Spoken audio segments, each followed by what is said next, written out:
hi everybody. Tonight we are on to session 4, and we're talking about forgiveness tonight. Forgiveness is critical for folks who have addicts in their families to begin to get to the other side of this painful journey. Even after someone is beginning to be clean in their life and not use anymore and recover, there are forgiveness issues. And so tonight we're going to talk about those issues. We're going to read some scriptures about those, and we're going to hear from some real life folks who have forgiven their loved ones and moved past the woundedness. How long had you been struggling with addiction up to that point? I started struggling with it before my surgery, while I was still in the Marine Corps, which would have been late 2009. Then through my surgery and through recovery through my surgery. So it was late 2009, so 2.5 years about. Okay. Yeah, I was going to say 3 because it was alcohol. Well, alcohol before that, yeah, so it was Yeah. probably about 3 years. Because there was a drinking culture when you were in the Marines. Absolutely, yeah. So, when had the drinking caused problems in your marriage? Oh, yeah. Very much It had? so. Yes. Yeah. Okay. Big time. And when did you guys get married? 2003? 2003, August 29th, 2003. Okay, and so now fast forward, it's 2011, and you guys start coming to me. Mm-hmm. So this is something that's been going on for quite a while. Yes. And is it the painkillers from a back surgery that kind of led you toward opiates? Yes, yep. I had injured my back during my last platoon as a drill instructor. They gave me a script of Percocet, and I took more than I should. I took, I think, 3 instead of the allotted 2. Yeah. And realized, wow, that made me feel good. So Yeah. 4 couldn't hurt, 5 couldn't hurt. So then it just kept escalating from there. Yeah. And Kaylee, when did you know there was a problem? Very shortly after he started. Okay. I actually even called his doctor and said he's taking more of these than he should. Okay, and what did the Don't. doctor say? He gave him another script. Really? Yes. He extra supplied. No. Yeah, Well, well- he gave him like a script when it was time when for it was time for it, but he Oh. like I even like he would be asleep during the day and I would count them and I would say, look, it's halfway through his script and he only has 1 week left. He's taking more than he's supposed to, and they even verified that he was doing that, and then he would still go back and they would still give him Yeah. more. Now, did you lie about it? Or Oh, did you, yeah. Yeah? Absolutely, yeah. And even when I was in the Marine Corps, I doctor shopped, meaning I went to different doctors and got scripts from multiple doctors. Okay. So, what kinds of things did you do to hide your addiction? I obviously, I would lie constantly about it. Anytime I was confronted, I would get angry because I thought that was a way to deflect. Yeah. If I got angry, then she wouldn't want to talk to me about it. That was probably my main Or you just method. You didn't come around either. Right. He would leave a lot because he didn't want to be around us when he was doing it, so he would just go. Yeah. And so this all came to a boiling point when? In 2011. Yeah. Yep, in 2000, well, I got out of the Marine Corps in 2010. Lived with my dad for a couple months. Then we moved out to Pleasantville, the house at Pleasantville. I rang up a lot of money on the credit card that we're trying to pay off now. Like, how much? About 15 grand. Okay. And that was after going through a $32,000 severance pay. Wow. And so that was all drugs? Not all. Not of it. all of it. Some of it was bills and some, Okay. Yeah. house payment and rent and stuff like that. But a lot of it, a majority of it was drugs. Yes. Okay. And then the credit card, and it came. There were several boiling points. That was the first one. Was in Right. 2011. Right. Because that was. Because I remember there were some relapses. Yes. Yeah. Right? Absolutely. So Did you go to treatment? 3 times. Yeah, I went the summer of 2011 to the Coshocton VA, and then I relapsed a month or two after getting out of there. Went The back next year. and went back the next year and relapsed the day that I got out. I lied about needing money to pay off a drug dealer, and I took the money and bought drugs. So one of the things that I think is becoming more clear as you're telling your story is that you were buying drugs on the street from, I mean, you could have went to jail, Right. basically. I mean, you were doing drug deals with folks to get what you needed because you couldn't get prescriptions anymore. Right. Yeah. Yep. Or you did that when you were getting prescriptions too. I did, but at that time, point, no. nobody Yeah. would give me a prescription anymore. Yeah. I did go to the ER a couple times and lied about pain or whatnot to get, a small prescription of them, but Yeah. yeah. So what was, Kaylee, in your mind, what was the worst, like the moment that you said, this isn't going to happen anymore?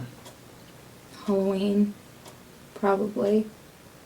That we came to trunk or treat, and he was mad. He would go, like, if he didn't have pills or whatnot, then he would get really angry and would take it out. But I forget what year that would have been, 2012. And I told him he had to leave, that he wasn't allowed to come back. And was that the year, I remember you telling me a story about you being at home when the boys were younger and they were out in the yard and you were I was passed out. passed out? That was earlier, but that same year. That was that same year, yeah. Okay.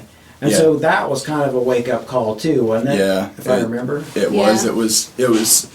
I think that might have been one of the main starting points to this has got to stop. Yeah. For me Yeah. in my head. Yeah. Yeah. So what did you do, Kaylee, to reinforce the idea that we're done having these problems? Well, he went to Chillicothe to detox that weekend. I took him and dropped him off. I told him he wasn't coming back home when he got back, that he had to prove that he was finished with it. And he went and stayed with his mom. Like, he would come over, we would talk all the time. He would talk to the boys and come see with the boys, but he didn't stay there. Yeah. And Definitely. so tell me a little bit about how long it took for two things. One, for you to forgive Cody, but for Cody, for you to forgive yourself. I don't know that he's done that yet. I'll throw that out there. This is going to make me emotional. I had a long conversation with my mom, actually. And my mom helped us through a whole bunch of stuff, like just that people go through, just being married in general. Yeah. But my mom didn't want me to stay with him, obviously. I don't know what mom would. But she always supported my decisions, and even though she thought it was the wrong one, she gave me advice and told me that as I'm the one that chose to stay with him, and I can't push it in his face that he did all of this. I can't, when we get in an argument, I can't say, well, you ruined our family by being an addict. Because even though he chose that, I chose to stay. Yeah. So having that conversation with her really opened my eyes, because I knew I couldn't. She's wise. And I never threw it in his face. Never. I never. Not once. Because she said, as much damage as he's done to our family, if I'm the one that honestly wants it to work, I can't throw it in his face, or I'm the one damaging the family. So, I mean, I would tell him all the time that I didn't trust him, but I didn't say, it's your fault we're here, or But you're the reason that we did this, and But at the same time, I knew going into, once I made the decision to quit, that I knew that trust was going to be a hard thing Right. to regain. yeah. And I don't blame her one bit. And even if trust isn't rebuilt 100% right now, I can't blame her. Yeah. Can't. Yeah. So forgiveness, when do you feel like you forgave Cody? As far as him being an addict, I don't know that I ever 100% faulted him. I understood he had PTSD. Like, I got all of that. It was, I had to forgive him for the things that he said and did. Yeah.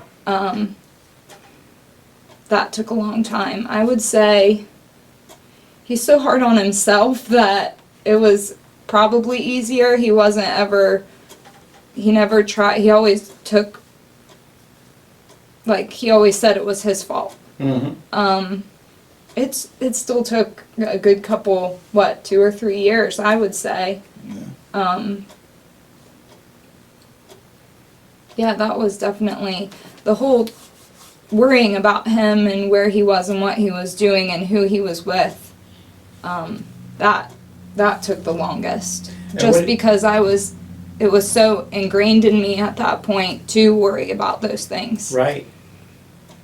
So when do you think, was there some sort of a season of time where you're just like, you felt like God lifted it from you, or was it just so slow of a process over time? I mean, it was a slow process, but I would say, so he checked himself in, not because he was using again, but because he wanted to go. He went to like an outpatient rehab It was at because Shepherd Hill. It was because I felt I was sober, but and like we heard in Scott's interview, dry drunk or dry addict. Yeah. That's kind of how I felt. And so yeah, I went back to an outpatient treatment at Shepherd Hill, just to kind of get my foot back in the door and get myself moving into recovery and a recovery program again. Yeah. I mean that, and I think that doing that helped me get back into church, and in turn getting back into church. I mean, I don't go to AA meetings anymore just because, I mean, church is really all I need. Yeah. So Yeah.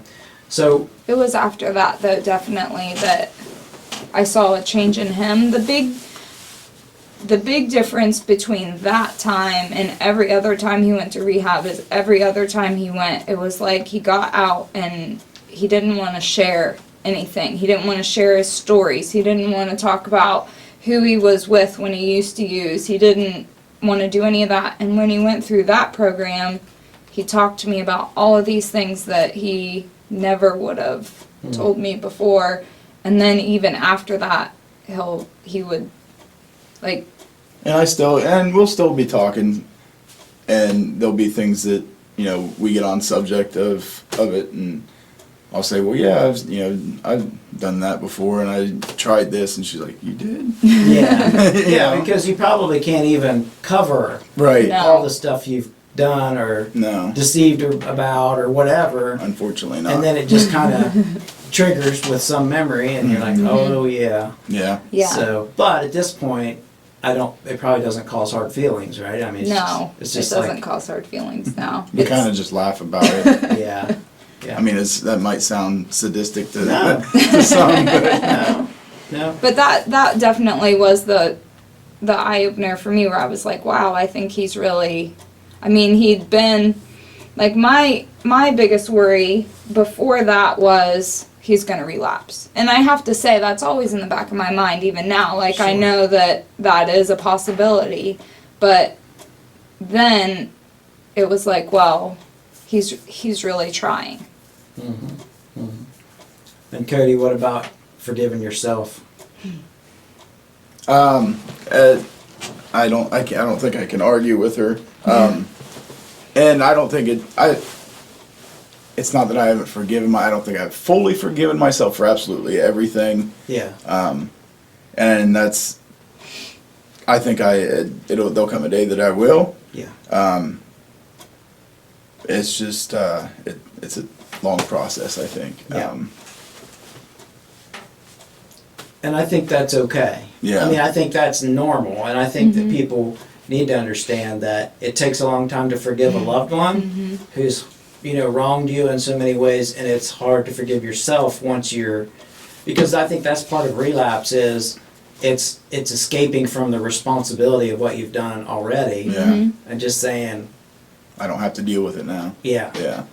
So, to be able to face it is really, really, really hard. Yeah. So, Absolutely. so what part has your relationship with Jesus played in this whole thing? I mean, I think it's the biggest part. Absolutely, but I think ever since we started coming to church when I first got clean. Actually, I was still using when I first came to church, and I had relapsed, a couple times in there. But once I actually got clean, and we started doing the whole drug testing thing, and I think we both finally started giving more of our life to Jesus. I think it's grown us closer, big time. Yeah. We're 100% honest with each other with everything. We pray together at dinner. We'll sit down and when we have time with the kids and stuff, and do devotionals and stuff like that together. And, that's awesome. it doesn't happen as much as it should, but it does happen. Yeah. I remember I wasn't home and you were watching The Boys. It was in the summertime. It was years back. I was out of training for work, and you called me crying, and you said that you had to have still been using. You were crying, it was like the time before your final time. It was. You said you just were bawling in the driveway and praying you needed God to help you quit. And Yeah, that was my that was the last time before I went to detox. I went to detox the final time that day. Yeah. So you did have a moment where you just broke down before God. Broke down, And yes, said, absolutely. I had the kids, like she said, she was gone, and I think just all the weight of, I kind of realized I have these young kids relying on me. I got a wife that loves me. What am I doing? And I just fell to my knees and started crying and praying, and I think God gave me the answer to straighten your butt up. Yeah, right. It's on you. It's on you. Yeah, I mean, Yeah. And that's a huge thing. I mean, to accept the responsibility for the direction of your life, and for God to say, I'm going to help you through this, yeah, but I can't do it without you. exactly. Yeah, gotta make I'm the not going to decision. do it for you. Yeah. Yeah. Right.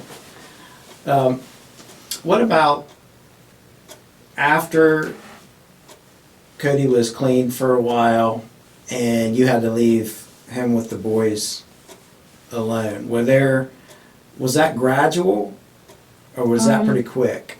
Well, as long as he was drug testing, I didn't worry about it. Yeah. So I didn't worry about leaving him with the boys then, ever. I did before. So I never knew if he was clean or if he wasn't. Before we were doing the drug testing, I was definitely very hesitant to ever leave them. I don't